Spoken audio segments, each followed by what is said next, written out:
Molweni ekhaya, molweni eMzantsi Afrika. Yeyi banta kwethu, iindaba ezibuhlungu. Yilali le esePort St Johns kwindawo ekuthiwa kuseButhulo. Uyawukhumbula ke into yokuba iwadi nguWard 7 ePort St Johns phantsi kwamasipala wasePort St Johns. Aba bantu bathi bakhathele kwaye kwanelekile ngoku, bethembisa ke nokuba bazawuke bawuvale u-R61 ngoba kudala bebahamba oomeya basePort St Johns. Umama uCingo ungomnye wabantu ababaliweyo apho kwakudluliswe le ngxelo yaseButhulo yokungabi namanzi.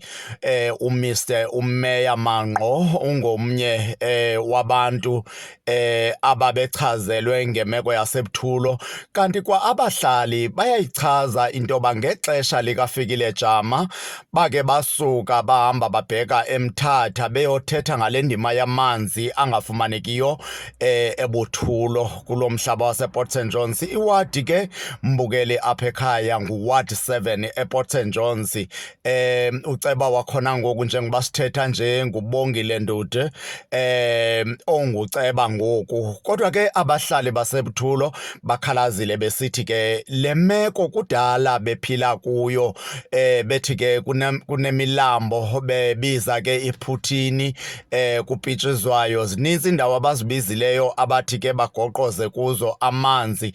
Ngamashumi 30 ke kwinkululeko yoMzantsi Afrika, kodwa bathi ilishwa laseButhulo, bathi iilali ezingqonge ububuthulo, iilali ezifana noMantusini zineetephu, iilali ezifana noMrhuleni eXesi zineetephu, oodangwana baneetephu, oondimakude baneetephu, ooNtsimbini ikomkhulu baneetephu. Kodwa le lali le ibekelwe bucala kakhulu, yaziwa xa kuzovotwa. Bathi ke badiniwe yile meko besithi ke baza kukwenza unako bamvale u-R61 izinto zimenxi. Bebala ke besithi oomeya nakhona batshintshiwe, bethi the late Mayor Mr Mangqo yafikelela kuye into yaseButhulo. Bephinde bethi umama uCingo obengumeya wasePort St Johns nalena ifikelele kuye. Bathi ngoku kukhona usisicebisa onguMazuza ifani yakhe, bathi ke ungumeya naye kulaa Port St Johns.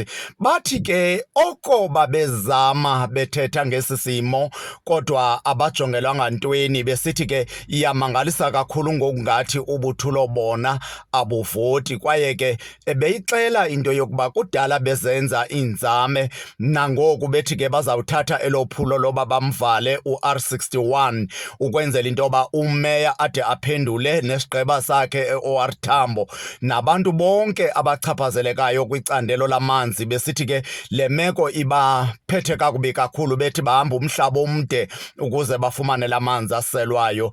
Dala ke nyhani phaa kwaWard 7 eButhulo le meko inje. Sinawe ke mbukela apha ekhaya sisithi ke injalo imeko yasePort St Johns.